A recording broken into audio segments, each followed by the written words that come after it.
few years back, had an opportunity. Some of you are aware of this. Many of you probably are not aware. We don't talk about it all that often, but I was used to be, not used to be. I did this at 9 o'clock too. I didn't used to be anything. I still am in a band. It's called, that's right, you can get pumped about it. It's a fancy little band. It's called True Story. It's the sauce.sauce.com. Before there was .coms, it was just, this is what it was. And I say, because I'm holding on to it. So once or twice a year, we still do play together. You know what I'm saying? Brady and I and a few other guys. And it's just great. Well, a long time ago, we had an opportunity to do some traveling, and we did a few international tours. 2 of them were to the country of Lebanon in the Middle East. And while I was there, I experienced a number of things. First of all, I experienced Turkish delight, which I don't know if any of you have ever wanted to try Turkish delight, but I almost said I've read the Narnia books. I have not read, but I have watched the movies. And in the movies, there's this guy, he wants Turkish delight. And so in my mind, it was going to be this most incredible, life-changing thing. And so we were sitting there at the kitchen table, and he was like, hey, would y'all like some Turkish delight? And I was like, Turkish delight? Sign me up. And it came in a little fancy box and everything. They took it out and put it on my plate. And I took a bite thinking it was going to change my life, and it tasted like a marshmallow. And I was really disappointed. I was like, this is just not doing it for me. Anyway, I had a lot of other things that we did. I learned how to drink water from this it's thing called an ibrik. I hope I'm saying that right. If any of my Lebanese friends are watching online and I pronounced that wrong, I'm so sorry. Ibrik, and this glass vase, and it's got a hole in the top that you can pour water into, and that's how you fill it up. And then it's got this teeny little spout on the side. It's like this long, and the whole thing is you're supposed to like lift it above your head and like pour it out, and you're not allowed to like drink out of the spout itself. You've got to let the water pour out like this right here, and then it just go. And it's even better if you can make it go up and down as you're making go in. You know what I'm saying? Anybody visualizing it? I was gonna bring it, but I would make a mess. I have one at home. I brought home, made it in the luggage and suitcase. Thank you, Delta. I handled my bag with care. But I made it home, and so I learned how to do that while I was in Lebanon as well. Our band was the first Christian band to play at a Lebanese university, and so we were just going at it, right? But I'll tell you, the thing that stands out, probably one of the most, there's a huge list, but one of the things that stood out to me is one night, it was like our first night that we were there, first full day and then night that we were there. I walked outside of a hotel room, and I was looking around, and the way that they design their city is just unreal. There's no real estate anywhere that we would think, hey, this is a great piece of real estate. Like a really nice lot that's super flat, and then you can build on it. Like all they've got is mountains. And so they just got these cities just everywhere, just littered all over the mountains. They're like, we were in a 3-bedroom, 2-bathroom house that was converted into a startup church place. And so they just knocked down a couple walls, and they were having church in this living room / parlor / kitchen area, and it probably fit maybe 50 or 60 people, like completely slammed. And so we were there on Sunday morning just checking out this church plant. And that particular house, this 3-bedroom, 2-bathroom house, had like 1/10 of an acre. So like you got the place where the house was and like three steps of grass, and that was it. Like all the way around, that's all you got. On the sides, it was $4 million, right? Like the real estate, there's just nothing flat to build on. It's just mountains. And so I walked out of my hotel room the first full day and night we were there, and I remember walking out, and I remember the very first thing I thought was, this is what Jesus was talking about. Like what I'm seeing now is what Jesus was talking about. Never in my entire life, there's probably places here in the States that build cities on the side of mountains. I'm not aware of those things. I'm not around those things. It was just, I couldn't believe it. This is what Jesus was talking about. You're the light of the world. A city on a hill cannot be hidden.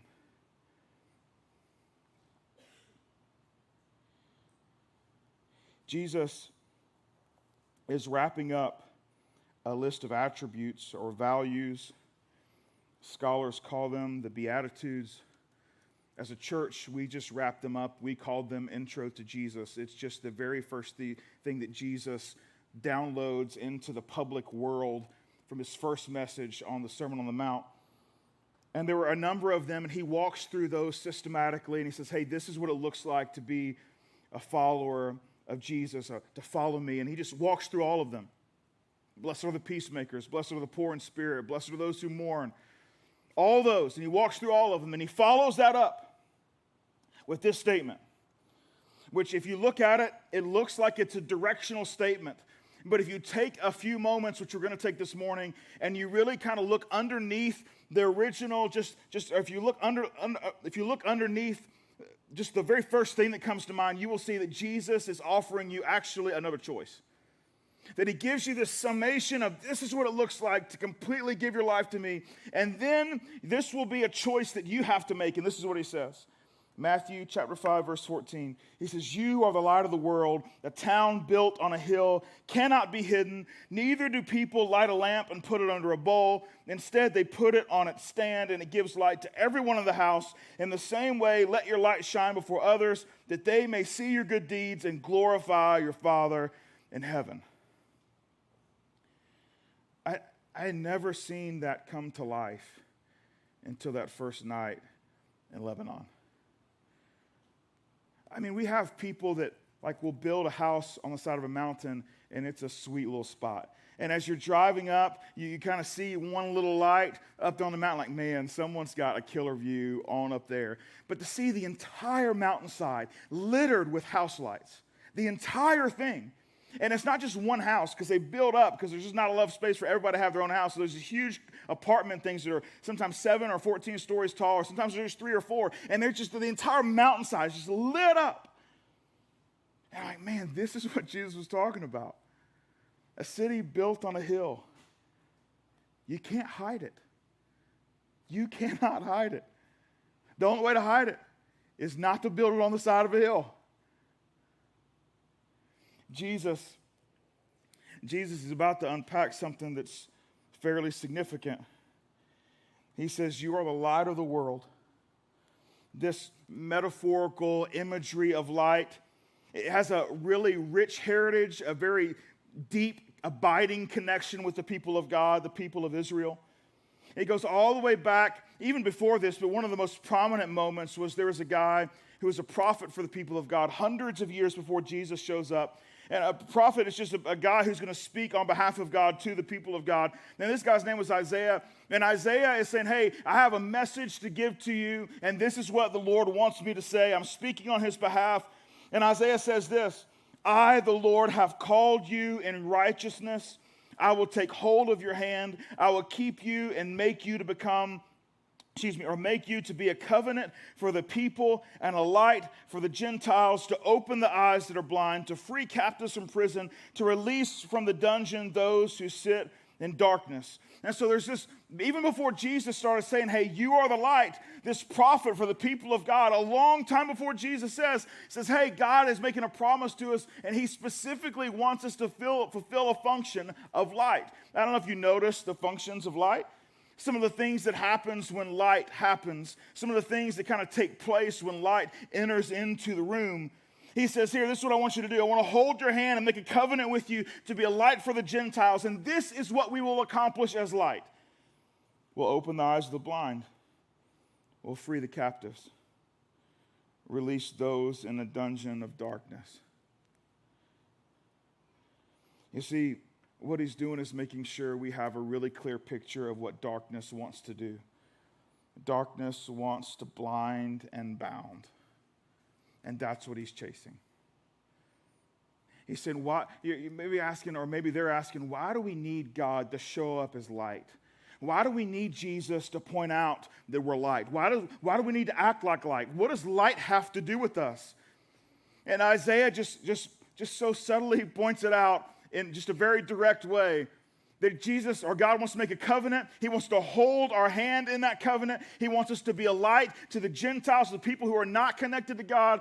And this is what he wants to, this is what light's going to do when it shows up. Open the eyes of the blind, free the captives, release those in the dungeon of darkness, because darkness wants to blind and bound. In other words, light is the opposite of darkness. It stands in opposition to darkness. What darkness stands for, light stands against.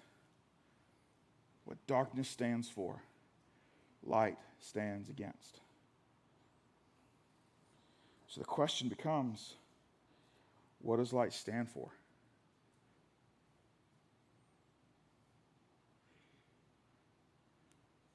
Other than the metaphor, what's the real application of light showing up into a dark room? What's the real application of us taking a light that we are and moving into a dark space? What's the real application of walking in front of someone who's blinded by darkness, in prison with darkness, in a dungeon held captive of darkness?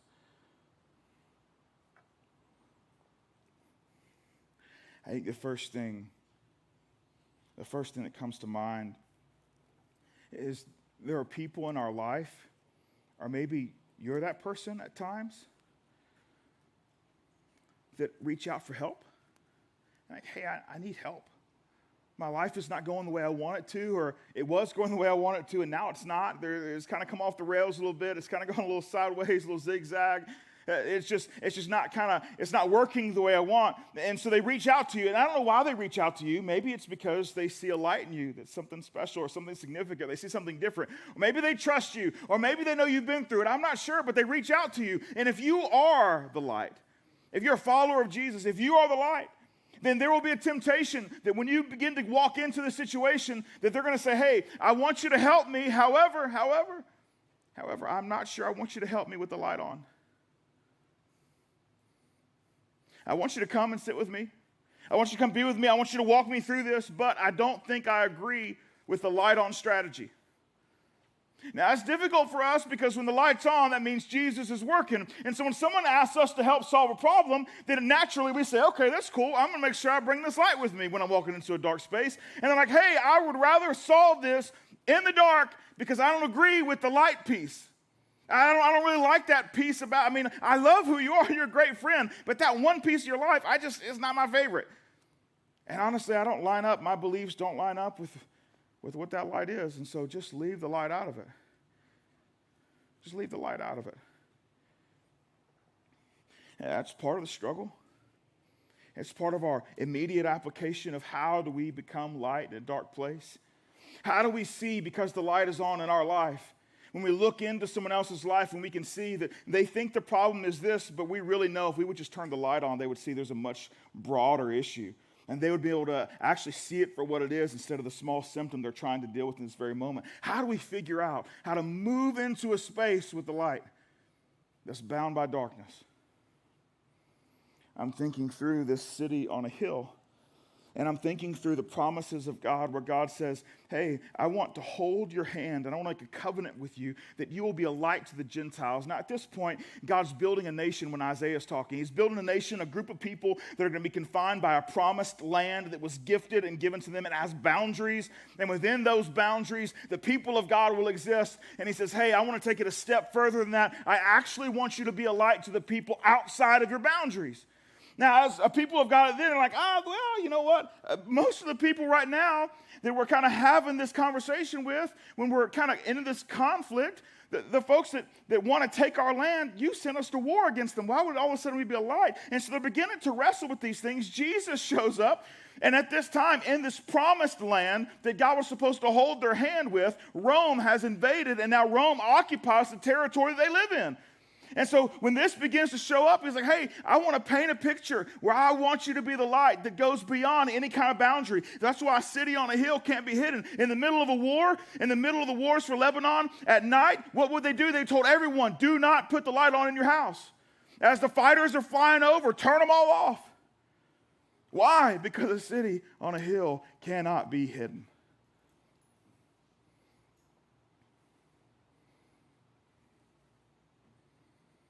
Jesus shows up and he's introducing this new way of following God's favor and God's desires.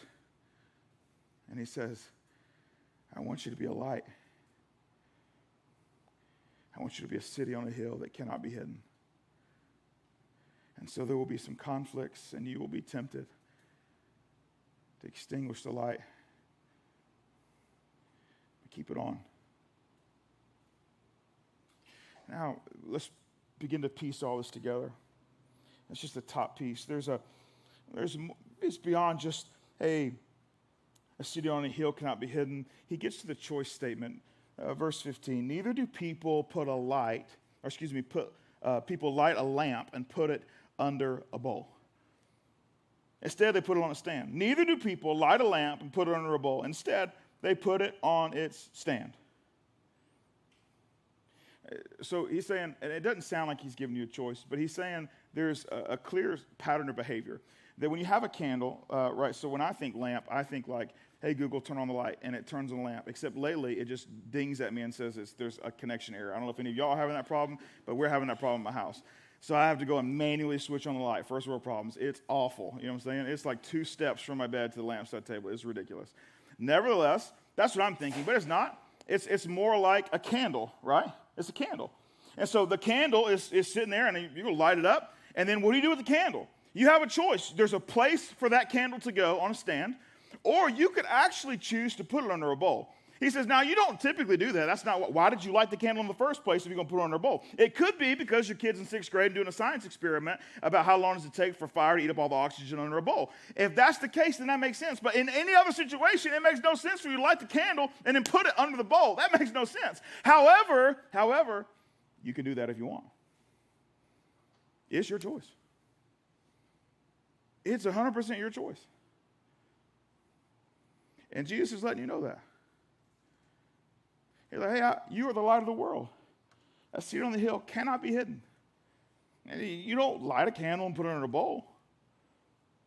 But the mere fact that says that's not what you typically do with light, that's not the purpose of it. It tells us there for sure is an option. I guess he said, hey, you have a choice.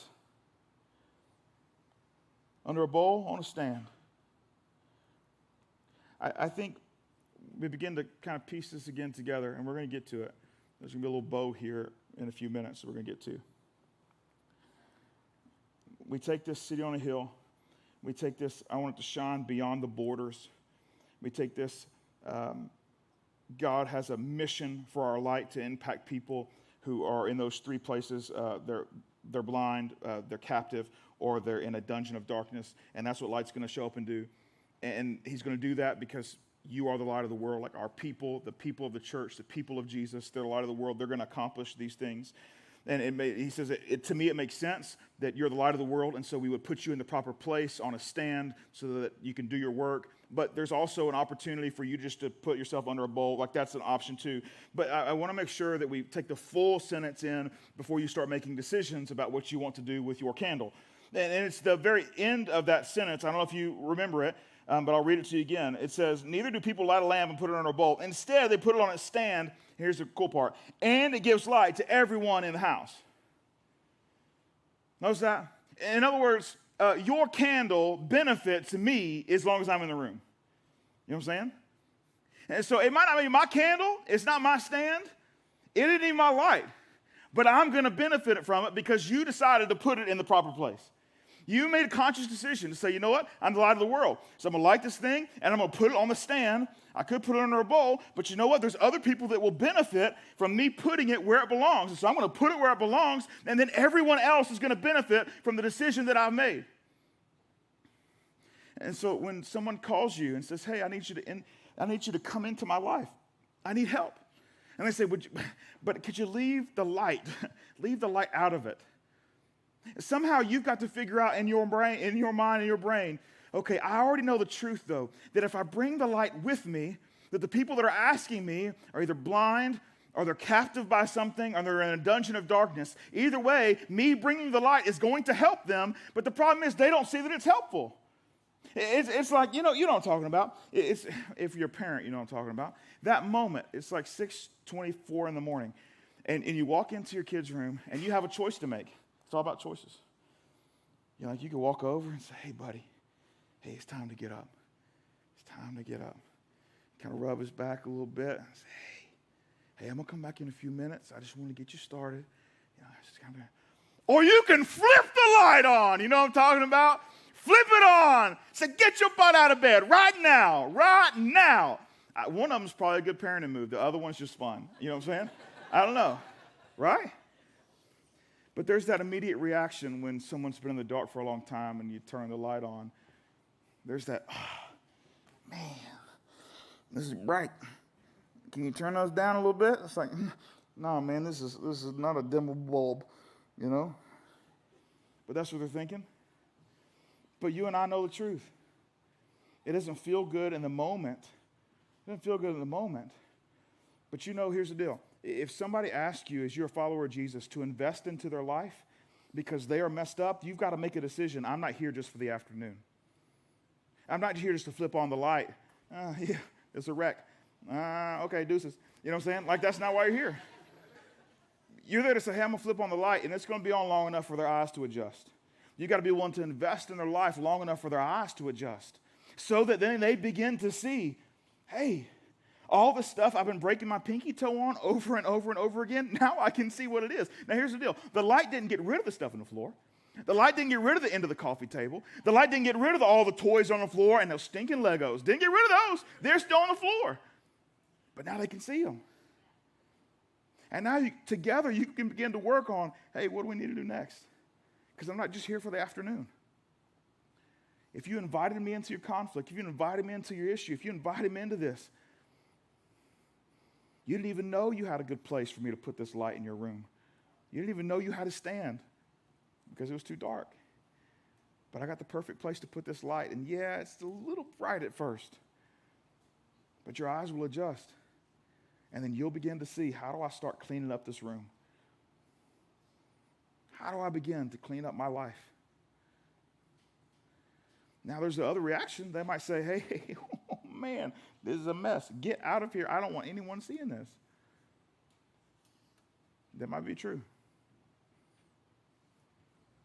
And moment by moment, we've just got to trust that the Spirit of God gives us direction for how long we can stay and invest. And the hope is that they realize that Jesus has an enormous piece and part in their life, or in our lives if it's our room. And that the truth is, we don't have to borrow a light from a friend, even though it's great at first. We actually can have our very own.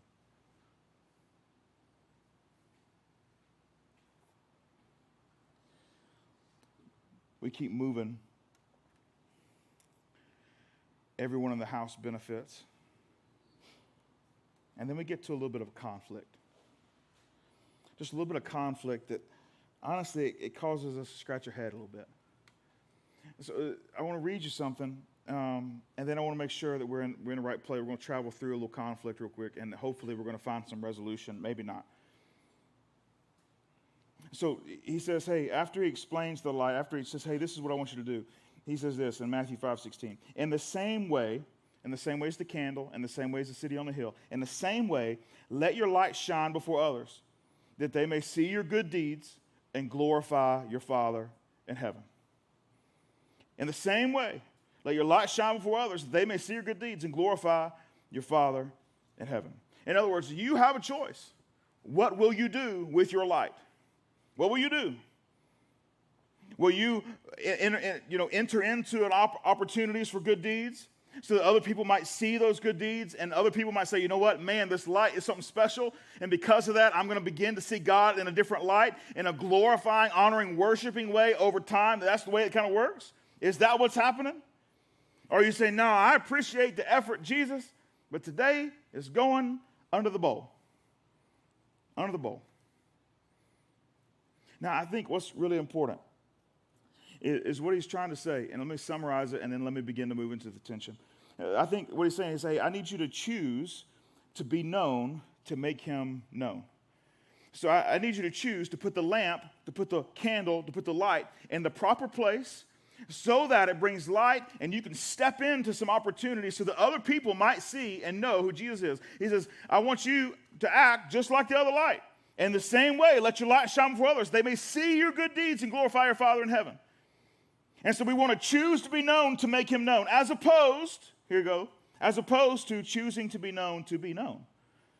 You see, there's a tendency sometimes we have, I'm speaking from experience, so if it steps on your toes, no, I crushed mine with the sledgehammer first. So there's a tendency sometimes when we got a candle, and we're like, man, that's a really good candle. But I bet I can get some more lumens if I upgraded that bulb. And so we go get a fancier bulb. And then we go get one of them vintage bulbs. You know what I'm talking about, where you can see the thing happening in. It's like Thomas Edison. We feel really good about it. We put it on the thing. It's like, oh, not only is it light for the house, but it also looks kind of cool. And then we say, you know what? I think we can do better. And before you know it, it's Christmas vacation, and we've got everything at Home Depot for sale and lights on our house. And we're plugging it in. And it's like, yes, you know what I'm saying? And all this stuff is happening. And it's not for Jesus anymore. It's because we're like, hey, look at the light show. Like, this is really fun. This is a really cool light show. Like, take a look. Take a look, take a look, take a look. Whole neighborhood's without power, but we got light. You know what I'm saying? This tension we begin to sit in, Jesus is fully aware of it. Fully aware of it. In fact, he addresses it in the very same talk. It's a different chapter, but it's the same talk. We put the chapters in. Jesus wasn't finished talking. We were like, you know what, this is getting so long, let's put a chapter in. It's the same thing, same talk. And Jesus says on one hand, he says this. He says, hey, let your light shine before others so they may see your good deeds and glorify your Father in heaven. And then, just a few verses later, in the same talk, he says this, be careful. Do not practice your righteousness in front of others to be seen by them. If you do, you will have no reward from your Father in heaven. So when you give to the needy, do not announce it with trumpets, as the hypocrites do in the synagogues and on the streets, to be honored by others. Truly I tell you, they've received their reward in full. But when you give to the needy, do not let your left hand know what your right hand is doing, so that your giving may be in secret. Then your Father who sees what is done in secret will reward you. It's like, Jesus, hold on. You want us to make sure that our light shines so that people can see our good deeds, and that will result in glorifying our Father in heaven. And then just a few verses later, you say, don't let nobody see your good deeds, because if you do, you'll be in trouble. I was like, Jesus, can you make up your mind? Like, this is the same talk. The same sermon. I was like, can you give me a little clarity here? Jesus is fully aware of our Christmas lampoon tendencies. I think a good summary statement for this second part of the talk is you got to know your heart before you make known your actions. You got to know your heart before you make known your actions. Now, it's actually a little more complicated, deeper than that. One guy wrote this, and I think this might be my favorite way to put it, as I've been wrestling back and forth with how do these two make sense. And I can walk down one avenue and say, look, he's talking to these overt religious people who like to do huge parades in the streets, and we talked about fasting last week a little bit, who like to moan and groan and say, oh, I'm so holy, but I'm so hungry, those kind of things. Like, he could be talking to them, but I honestly believe he's not just talking to the people who are overt, he's talking to us who are very much so going to be tempted to say, hey, we got this really cool light, but I'm pretty sure I can improve upon it, and before you know it, there's this huge, enormous show that doesn't actually show off the light, it shows off me. And so I think he's talking to all of us where he said, hey, there's a tension that must be managed. And this one guy put it this way. I wish I had his name. I didn't write it down. I just have the quote, so I apologize. But he said this, and I love it. He says, make known the things you think will make folks look down on you. Make known the things you think will make folks look down on you. Hide the things you think will make folks think more of you. Make known the things that you think will make folks look down on you. Hide the things you think will make folks think more of you. In other words, he's saying, as a follower of Jesus, there will be moments in our lives where we need to take our light into a situation, and it might not be the most popular thing publicly. And it might make people think, I don't know. There are moments where we ought to probably stand up for people who can't stand up for themselves, where we ought to speak up on behalf of people who can't speak up for themselves, where we ought to step into conflict where someone's getting the snot beat out of them and they need someone else a little larger to step in and say, hey, this is not the way we treat people. It's not the way we treat a type of people. This is not the way we treat a group of people or an ethnicity or fill in the blank. Right? There's opportunities where we say, you know what? And it might not be the most popular thing, but those are the things that we need to let people say, hey, you know what? This is what Jesus would do. And I want to challenge you to take a look. That maybe Jesus is calling us to live in an uncommon way. And that uncommon way will draw the ear or the nasty look sometimes, but eventually they'll see when their eyes adjust that our way of life is the Jesus way of life, and the Jesus way of life is the best way of life. And I'm okay if at first their eyes draw back like, man, that's really bright because I know I'm not going anywhere. And if I'm not going anywhere, the light's not going anywhere, which means their eyes will adjust and they'll see. And I'm confident in the work that the light can do because I'm not the one that's doing the work. The light's the one doing the work. I'm just doing small little tasks and deeds here and there because the light has given me an opportunity to step into it.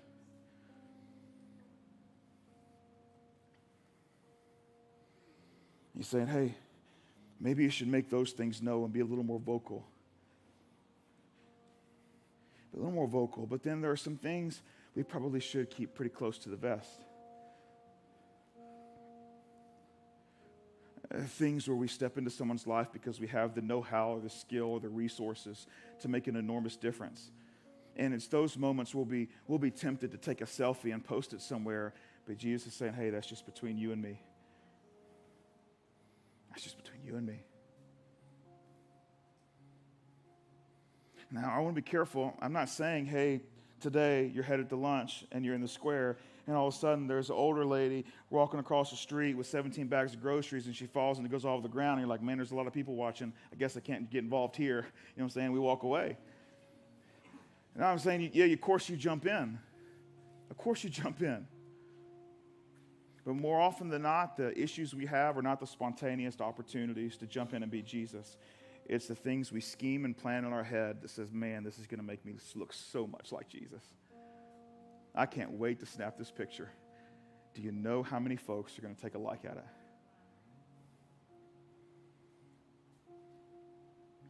And Jesus is aware from the very beginning. He says, you're a light of the world. A city on a hill can't be hidden. There ain't no getting around it. You can't hide it. But when you try to flaunt it, it loses its luster. It just becomes obnoxious. Because I'm seen. Honestly, it causes people's eyes who have adjusted to say, I don't want to see this. Just get me out of here. You know?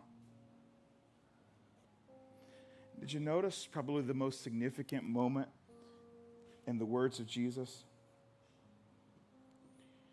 It was right at the beginning. I know we've talked through the whole passage.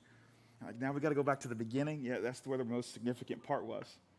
I read it a few times to you. I don't know if you picked up on it. I think words are so important. And I think Jesus chooses his words so carefully. And I don't know if you picked up on the first couple of words that just set this whole thing in motion, that just really just makes this what it is.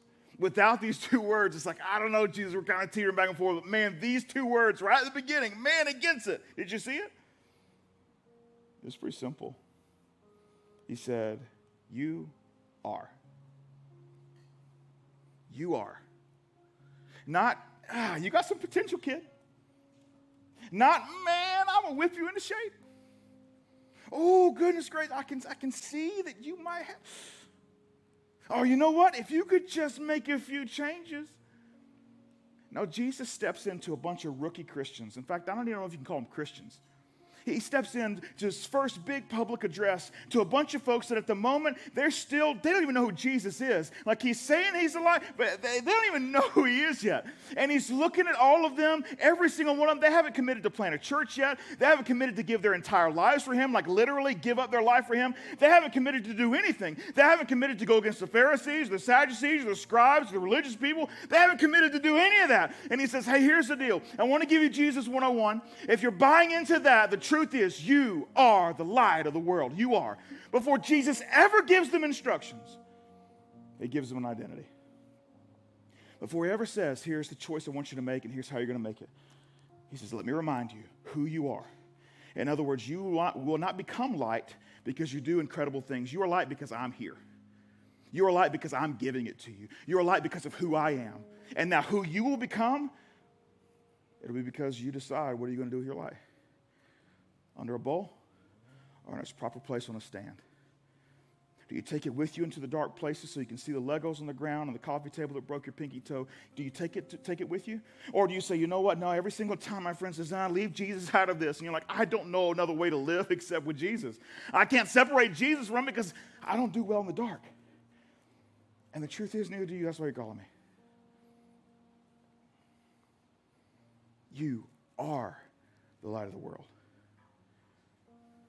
The question is, It's your choice. What will you do with it? So I want to give you just a couple of practical things that I've been praying about that I hope some of you choose to do. I hope some of you choose to take your light into this lunchroom right here.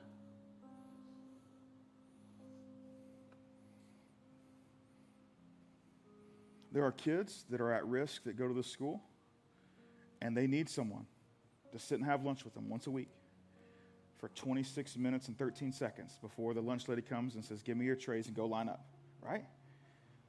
But they need a consistent face and a voice just to sit with them. Someone they can count on to show up week in and week out. I hope some of you choose. We're going to start talking about mentorship here in the next few weeks. And I hope some of you choose to take your light into that lunchroom once a week. And I know some of you got the time because you're working at home and you invested in a robot off Amazon that moves your mouse so your boss doesn't know you're actually not working. It's just moving it. You know what I'm saying?